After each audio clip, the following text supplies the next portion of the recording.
the last 1.5, 2 years has been a time when the student movement has been on an upsurge, where it's been quite in discourse, and that's also because this government has a specific policy vis-a-vis higher education.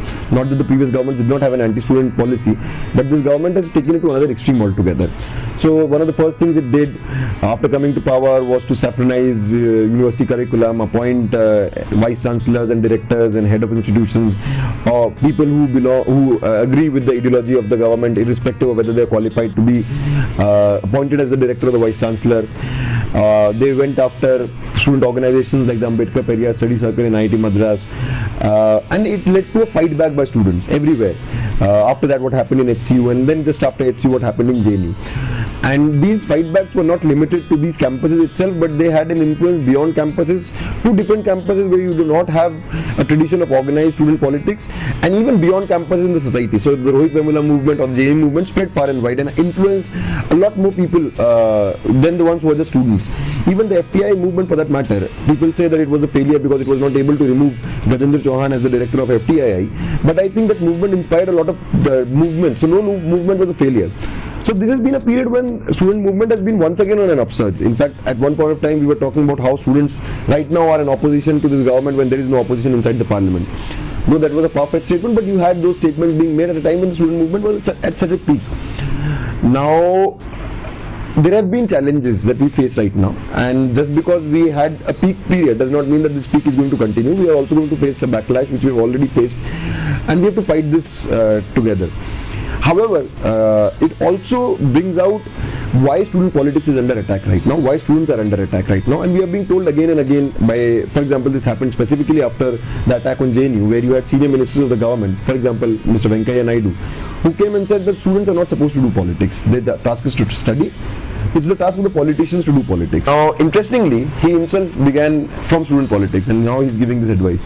However, if actually BJP takes him seriously, then they should do something about the Akhil Bharatiya Vidyarthi Parishad, which claims itself to be the largest student political organization, not just in this country but in the world. So if you are against student politics, then you have to be against ABVP. The BJP government, the Modi government has to be against ABVP. But they're actually not against the idea of politics, because everything is political at the end of the day. They are against a politics that questions status quo, that questions the policy vis-a-vis education, and that really wants to democratize university spaces. So that is the politics of resistance that is under attack, and that is why we are being told, don't do this, don't challenge us, don't question our wrongdoings, let us make campus more exclusive, let us exclude the marginalized sections from the book. And every voice of opposition, every voice of dissent, every voice of resistance, they're trying to criminalize, browbeat, intimidate and silence. They're also doing it structurally through the policies, and that's actually been in operation for the last 20-25 years.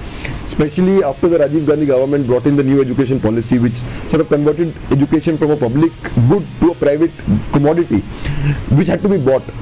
And these kind of structural adjustments in the Indian economy, where you sort of opened up the sector of higher education to private players to come and intervene, and you had fees going up, you had measures for social justice going away.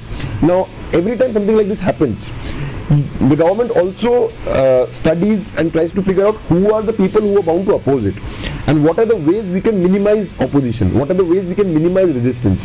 Just like before this entire neoliberal takeover of the economy happened, you had trade unions being structurally dismantled in many places. You also had student unions being structurally dismantled in a lot of places in this country.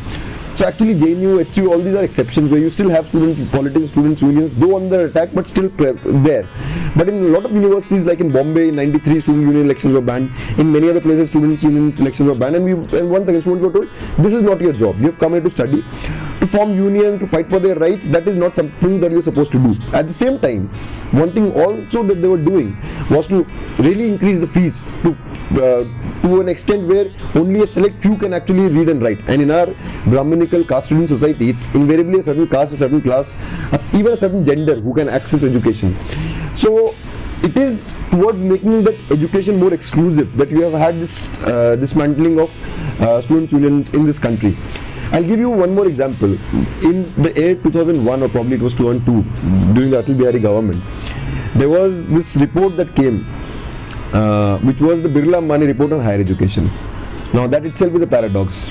that in our country, it's not the educationists who make reports on higher education for the government, it's the big industrialists and the big capitalists who make a report who have no expertise in higher education. And that report also identified students' movement as something which is a hurdle to policies of privatization and commercialization of education. It's Birla Ambani report on higher education saying it, I'm quoting from there. So you can see who is afraid and who does not want student politics to be there, because they want to sell education. They want to make a situation. If you look at JNU right now, why is JNU so vibrant? Is it because students in this campus are genetically different? No, that's not the case, and we don't believe in those kind of theories.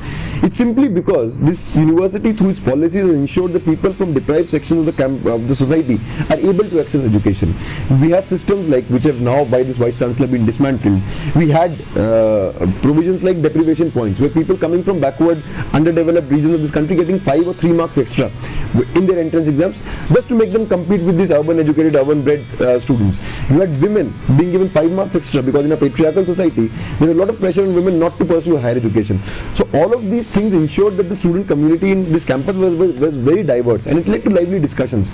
The kind of oppression, exploitation people faced back in their rural hometowns, they brought it to the university discourses, and that enriched our university discourses in the classroom, outside the classroom, and that is what contributed to this vibrant political discourse on campus. The fact that you have debates on theories of Marx, theories of Ambedkar, what Phule said, what Periyar said, what Birsa Munda fought for, what Lenin said. These are all rich theories that were not simply transposed from books, that were lived experiences of people through which these theorizations and through which these movements were carved out. And that is something they don't want to happen. They want to make sure, if you look at universities right now, the kind of private universities that have mushroomed in the country right now, you have lovely professional universities, you have Amity University, you have Jindal and all these kind of universities. Once again, to make a point, what is the fee structure? It's in lakhs. And what is the government saying? If you can afford this much money, you can study. Otherwise, you keep doing what you're doing. So if you're son of a cobbler, you be a cobbler. If you're son of a farmer, be a farmer. Don't aspire towards that upward social mobility. Don't aspire to an education. So this is why student politics is under attack. They're doing it through direct frontal attacks like in JNU and HCU. They're doing it through structural mechanisms as well.